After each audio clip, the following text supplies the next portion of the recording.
The shrews hot-footed it to the main stairway, and the dog gave them chase, sending the two shrews climbing up the newel post, sliding down the length of the banister, launching off into space, and rocketing through the air before landing on their feet in the downstairs entryway. From there, they scampered into the living room, the dog gaining on them every moment. They were just about to be nabbed when the dust ruffle on an upholstered chair lifted like a curtain. A tiny paw bade them enter, and the two shrews darted underneath.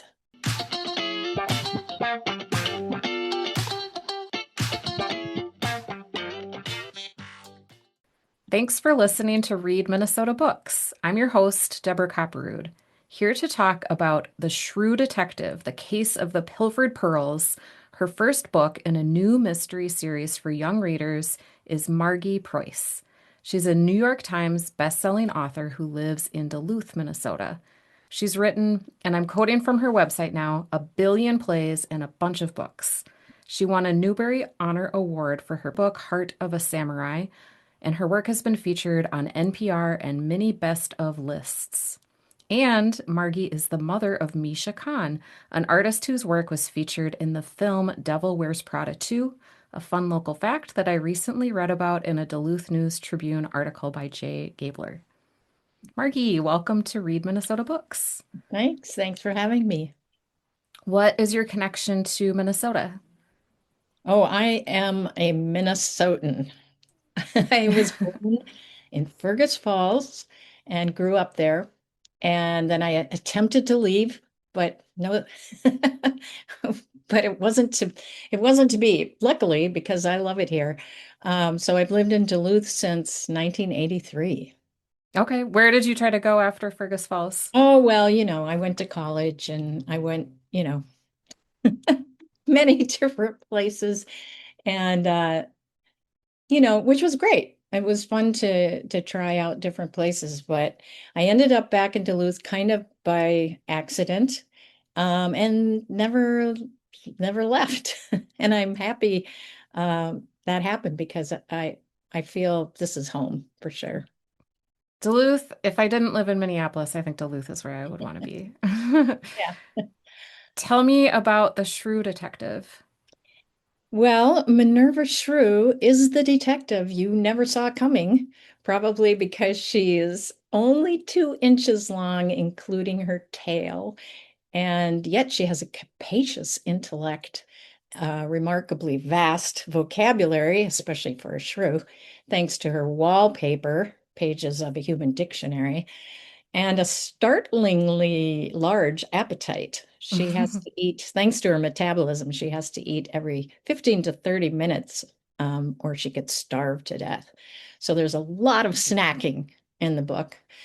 And she's also always wanted to solve mysteries ever since she read the word mystery on her wallpaper, which mystery means something difficult or impossible to comprehend. So that sounded like a good challenge for Minerva, who, though she is small, wants to do big things. And as the sign outside her home says, the Shrew Detective solving the big mysteries of life and the universe. Um, Yet in this story, she does find herself solving a fairly standard mystery, although fraught with danger in every way. Thank you. The book made me think of so many kids' books that I love. The Borrowers by Mary Norton, because it features a tiny home with furnishings fashioned from human detritus. The Mercy Watson series by Kate DiCamillo, because the protagonist is so very hungry. And The Swifts, A Dictionary of Scoundrels by Beth Lincoln, because of all the vocabulary lessons. So, my first question here is, where do you draw your inspiration from?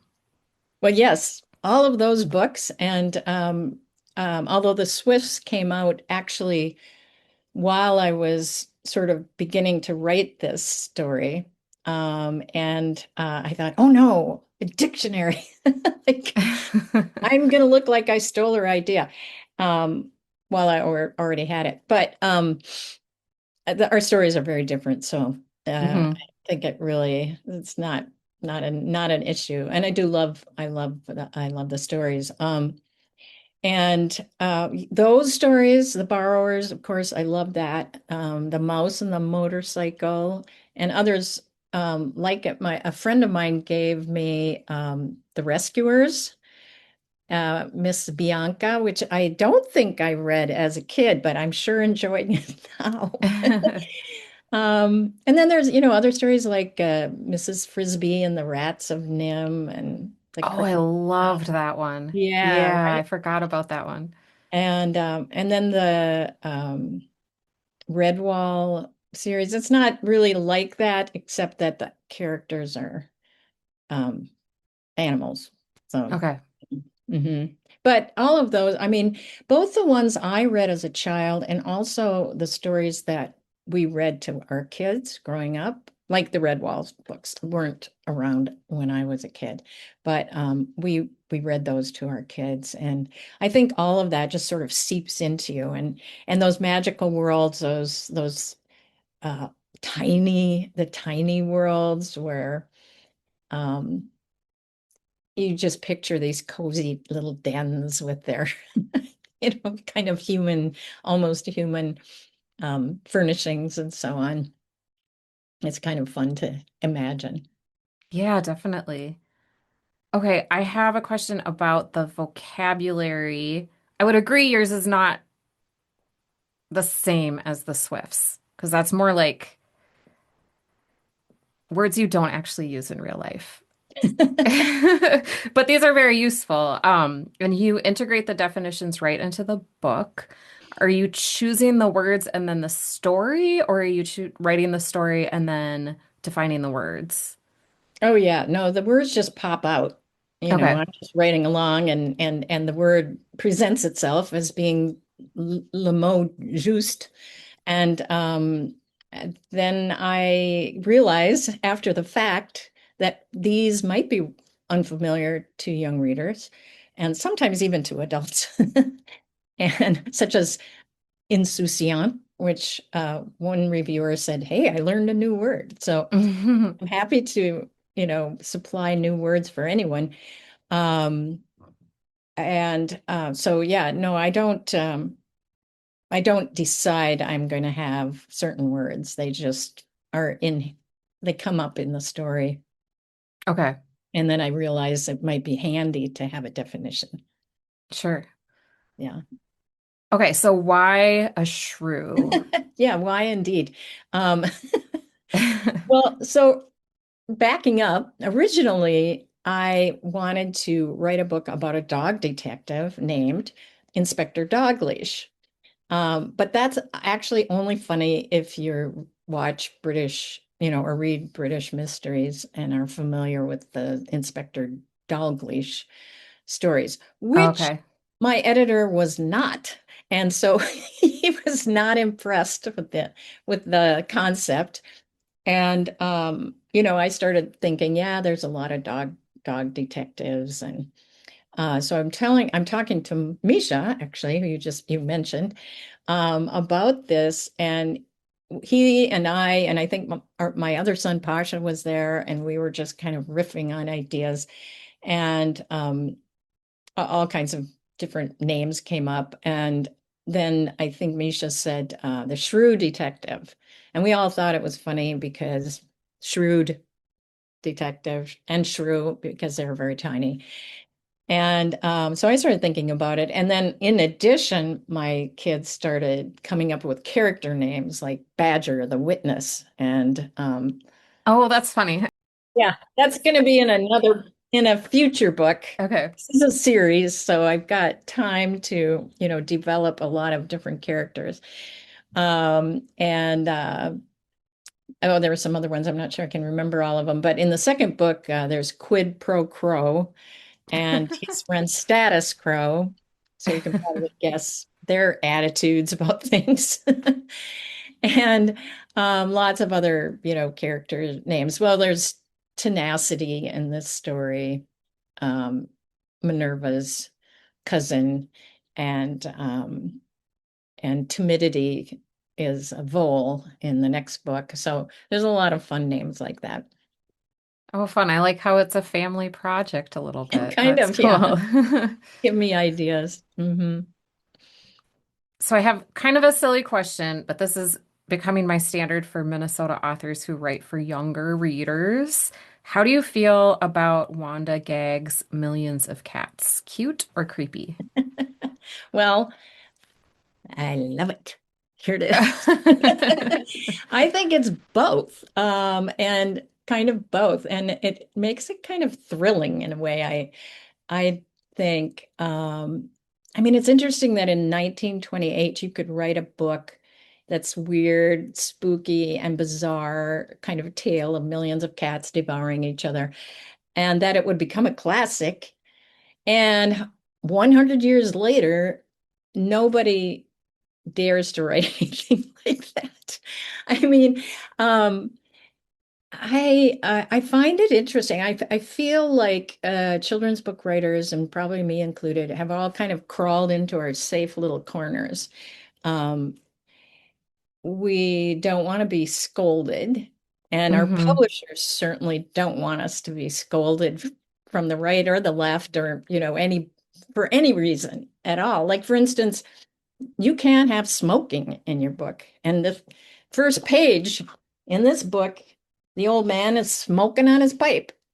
Oh, yeah. Well, Yeah. that'd have to go right there. So this book right now would be doomed.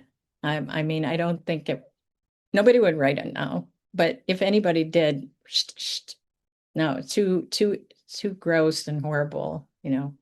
Even though there's no actual blood or gore. Right. Just the idea of all these cats eating each other. Um,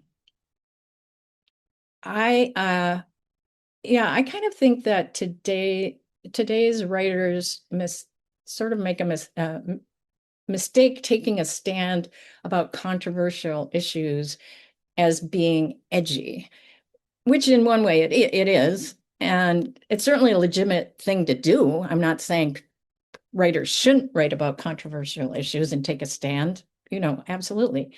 But that's not the same as being um, edgy art wise, Hmm.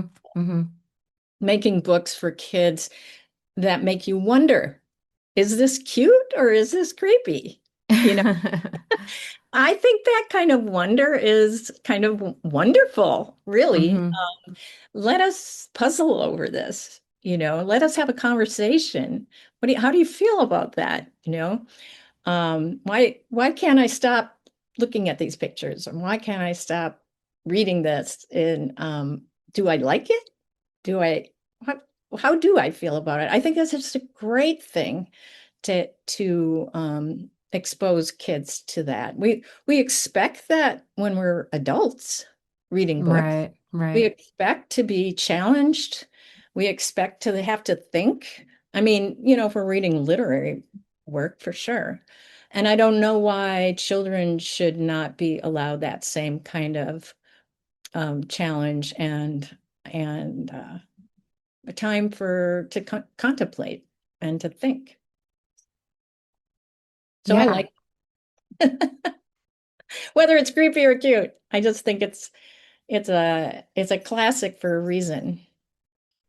Yeah, that's a great answer. Thank you for that. As you were talking, I was thinking about Maurice Sendak's some of his books that aren't as big as like where the In wild the things Night are. Kitchen, for instance, Yes, yeah. which was just fine in 1976 or whenever it came out. It was in the 70s. And now, mm-mm. Yeah, don't be looking at that little boy, that little boy. I mean, I think we I think it's just interesting how that has changed over time, it kind of comes and goes, a kind of attitudes towards the human body and children, like, can they be exposed to these things? Like, they run around naked. I mean, it's not like they've never seen a little naked kid. But um, yeah, I think we don't have very much of that now. And I think a lot of that is because there are so many critics. It's not just the reviewers. It's everybody gets Mm-hmm. to have their say online uh and pile on. That's the other, Mm-hmm. nobody wants to get piled on. So taking kinds of risks, and the publisher doesn't want, you know, they're afraid of it too. Sure. So I think that's part of the problem. I just saw a post about Adolf Born, if that's how you say his name, a Czech illustrator, who I'm trying to think when I kind of think, probably in that time period, 60s, 70s. Um, and you should Google him because he just pretty wild, pretty unusual, very cool, but unusual illustrations for kids. Like you wouldn't think that would be something you'd see in a kid's book necessarily. I mean, it's not, I didn't find any of it offensive, but it is kind of creepy, cute. It, Okay. yeah. So, um, the, more of that. I wish people could get by with it, you know. Mm-hmm. Yeah. Oh, that's a good recommendation. I don't know that illustrator, so I will look him I up. didn't either until this morning. It's just, and I scribbled his name on the piece of paper. That's what I was looking.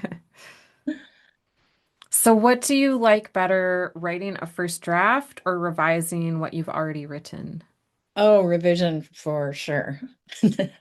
Um, Fun things do happen in a first draft and fun surprises. And that can be really, like a little fizz, but a lot of it is just getting a terrible first draft down and it's not very good. And you're just kind of almost taking notes. It feels like sometimes like, then this happens and then this happens. And at least that's kind of the way I work. I'm sure other people have different ways of working, but for me, the first draft is terrible. And I know that. And then I get to have the fun of having something to work with. So I enjoy revision. I really like revision. I get very obsessed about it. And whereas the first draft, I kind of have to, okay, I'm gonna sit down, I'm gonna work on this. And with the revision, it's like any spare moment I've got, I'm gonna I'm gonna get in there and start working. Nice. And who is your favorite Minnesota writer? It's such an unfair question. I thought about this and I thought, I mean, there are so many great Minnesota writers that it's really hard to pick. And also some of them are friends of mine. So I decided I'm going to rally for the Northern Minnesotans.